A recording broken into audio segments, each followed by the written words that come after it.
how a state can explain that without explaining how technology fits in. Yes, I'm connected with the International Society for Technology and Education.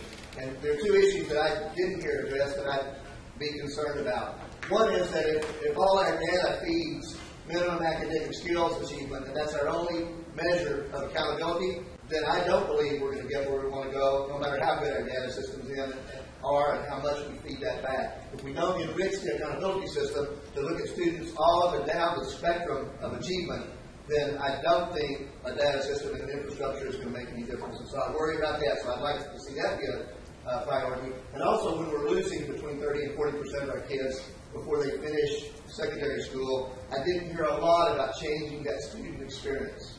To be sure that they're engaged, to be sure that technology has a role in keeping students motivated and engaged in learning. So things like simulation, like using the tools that they use in daily life, like using the tools that professionals use when they study a discipline, those are also critical. And so the delivery, making it accessible, the data, getting it back to teachers, all that's absolutely critical. But without an expanded accountability system and without engaging the students in technology and that changing the student experience, I worry that we still will have trouble getting where we want to go.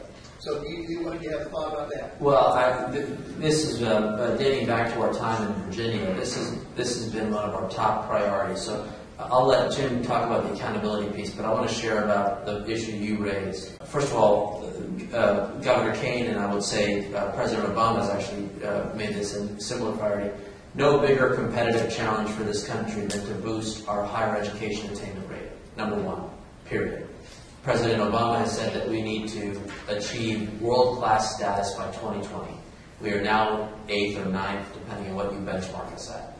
Now, what is it that we've seen in the framework that we described? Number one, in Virginia, a very modest $500,000 grant to basically create a challenge for all of our localities to come up with their own STEM education programs. We made it very explicit that we wanted the innovation in STEM to be in the career and technical education domain.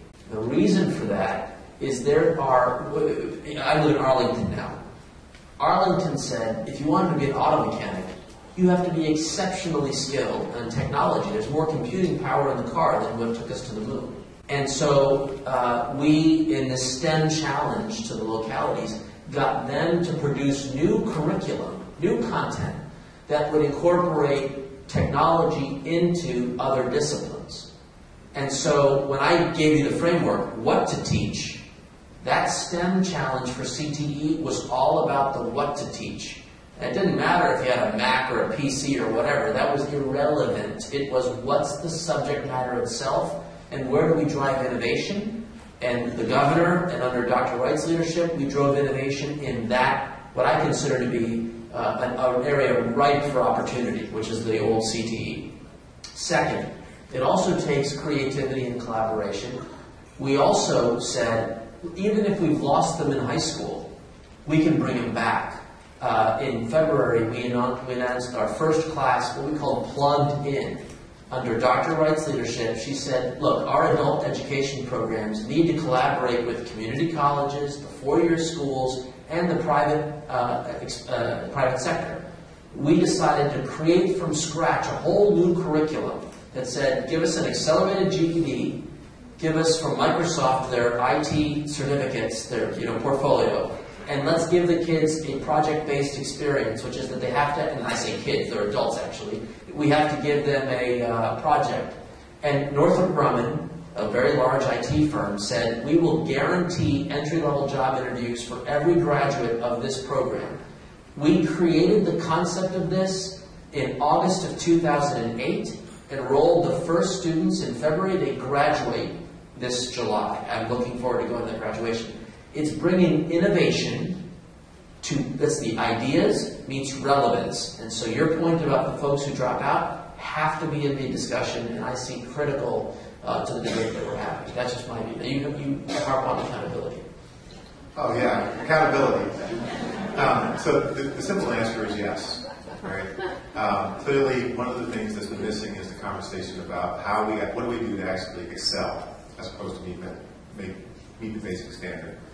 The whole push towards the fewer, clear, higher standards is actually something that should take us in that direction if everyone holds the line. Everyone won't hold the line.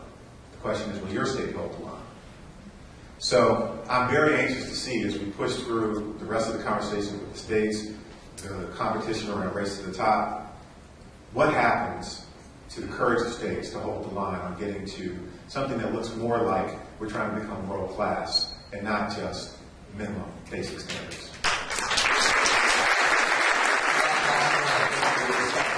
Saturday night, you said 2 more? Okay. Well, we can do it. As long as you guys are No, coming. you all have a lot to do tonight. Yes, ma'am. My question is about professional development of teachers. What I haven't heard is talk about data systems, talk about customized student learning, talk about innovation and Sure. ideas and apps and resources. So, okay, what is the emphasis on professional development, ongoing professional development? Sure. So 2 things. One is that the improved instruction dimension is just that. It has a couple of pieces to it. One is we actually can, through technology, deliver more direct instruction to students through technology, bypassing the teacher. That is still, as the study showed, that is not superior to having the combination of teachers who are well-trained and know how to use technology to support their work. The reality is that what we have is a world in which teachers don't have the tools that they need to deal with the challenge that I actually described, of the diversity of learning styles and current capability in their classrooms. So the first thing is actually how do you put tools and resources in the classroom that actually are self-developing. They reinforce the notions of differentiation. They actually provide access to supports and tools that match resources to student needs and teacher styles. And skill levels. And then the third question is, then what specifically are the things that you have to add on to that infrastructure to actually have teachers be able to be effective on mass? What I don't want us to do is to think that if we pour more broad professional development about curriculum integration into the system, that something different is going to come out of the end. I think we saw that that did not work. We have to think about just-in-time, real-time support and professional development. Okay? Good deal. Yes. Good. Oh, sorry, over here from Illinois. You got the shout out from you, so you get to go. Yeah, you got the president behind you. Yeah.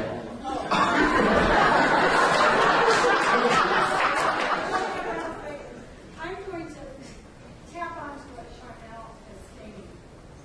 We have in our area teachers who want to do this, and they want it. What we have are tech coordinators and network specialists that are locking down the networks that are not allowing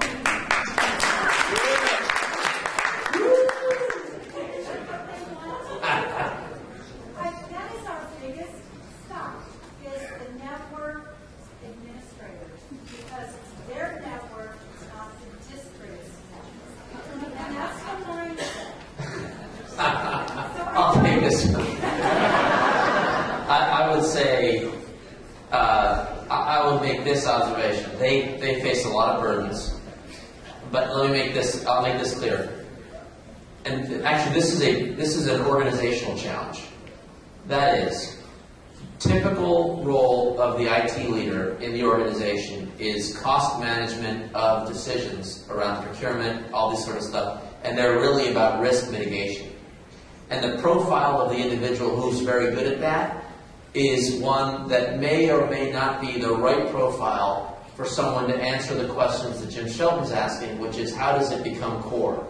So you may get lucky in finding a talent. I'm proud of our team in Virginia. We happen to have some pretty smart people who get the front office concerns and priorities and will work to make the front office concern and priorities enabled.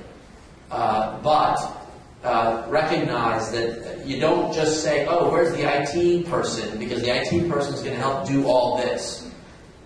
To answer Jim's question, you will have to ask the organizational question, what is the profile of the individual who will bring technology and